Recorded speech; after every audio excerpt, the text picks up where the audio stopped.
Hello student, जैसा कि हमने पहले देखा कि जो आपको सबसे पहले बता दें कि जो नीचे चार्ट बना हुआ है ये आर.एच. विटेकर की क्लासिफिकेशन को इसमें दिखाया गया है। आर.एच. विटेकर ने 1969 में 5 किंगडम क्लासिफिकेशन दिया था, जो कि पांच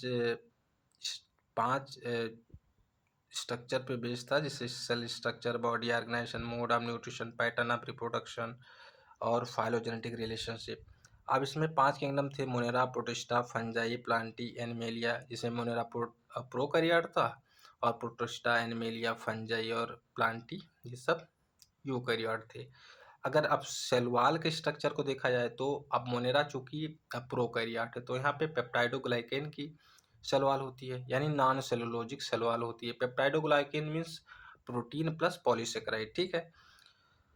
प्रोटिस्टा में कहीं कहीं सेल वॉल पाई जाती है, कहीं कहीं नहीं पाई जाती, जैसे डायटम्स हो गए, डेस्मिड्स हो गए, ठीक है, डायनोफ्लैजेलेट्स हो गए, यहाँ पे पाई जाती है सेल वॉल। और जबकि प्रोटोजोन्स हो गए वहाँ पे सेल वॉल नहीं पाई जाती। फंजाई में सेल वॉल कम्प्लीटली पॉलीसेकेराइड की बनी होती, जो कि एन एसिटाइल ग्लूकोसामीन का पॉलीमर होता है, जिसको हम लोग काइटिन बोलते हैं। प्लांटी में सेल वॉल जो होती है सेलुलोजिक होती है, और एनिमेलिया में सेल वॉल एब्सेंट होती है। न्यूक्लियर मेम्ब्रेन सबको हम बचपन से पढ़ते आ रहे हैं कि प्रोकैरियोट में न्यूक्लियर मेम्ब्रेन एब्सेंट होती है, यूकैरियोट में प्रेजेंट होती है। बॉडी ऑर्गेनाइजेशन तो मोनेरा को इसी बेस पर कहा गया है कि ये सिंगल सेल प्रोकैरियोट है और प्रोटिस्टा जो है सिंगल सेल यूकैरियोट है। फंजाई में देखा जाए तो मल्टी सेलर होते हैं और लूज टिश्यू पाई जाती हैं।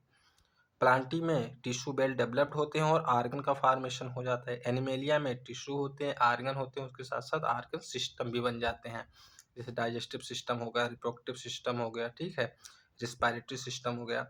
मोड ऑफ न्यूट्रिशन देखा है तो जिससे हम लोग देखते आ रहे हैं कि जो बैक्टीरिया होती हैं, यानी जो प्रोकैरियोट होते हैं, उनमें कुछ बैक्टीरिया फोटोसिंथेसिस करती हैं, ऑटोट्रॉपिक होती हैं, कुछ बैक्टीरिया सेप्रोफिटिक होती हैं, डेड एंड डिकेइंग ऑर्गेनिज्म से फूड ऑब्टेन करती हैं, कुछ बैक्टीरिया पैरासिटिक होती हैं, ठीक है। तो ऑटोट्रॉपिक, हेटरोट्रॉपिक, कीमोसिंथेटिक हर टाइप के बैक्टीरिया पाई जाती हैं, जैसे हम लोगों ने देखा होगा हाइड्रोजन बैक्टीरिया, सल्फर बैक्टीरिया, ठीक। तो सबसे ज़्यादा डाइवर्स न्यूट्रिशन जो है वो मोनेरा में पाया जाता है। प्रोटिस्टा में न्यूट्रिशन दोनों टाइप का हो सकता है, ऑटोट्रॉपिक, हेटरोट्रॉपिक। आपने देखा कि जैसे डायटम्स है वहाँ पे क्लोरोप्लास्ट है, यूग्लिना है, वहाँ पे फोटोसिंथेसिस कर भी सकता है, लेकिन प्रोटो है तो फोटोसिंथेट्रॉप हो गया। फंजाई में क्लोरोप्लास्ट होता नहीं, तो ये कंप्लीट हेटरोट्रॉपिक। हेटरोट्रॉपिक में ये पैरासिटिक भी हो सकते हैं, तो किसी भी फॉर्म में पाए जा सकते हैं। प्लांटी मेनली जो होते हैं वो तो आपके ऑटोट्रॉप ही होते हैं, लेकिन अगर आपसे कोई इसका एक्सेप्शन पूछ ले, जैसे निपेंथीज हो गया, जो पिचर प्लांट हो गए, वो इसका एग्जाम्पल होते हैं, तो हेटरोट्रॉपिक न्यूट्रिशन शो करते हैं। जनरली आप ऑटोट्रॉपिक ही कहेंगे।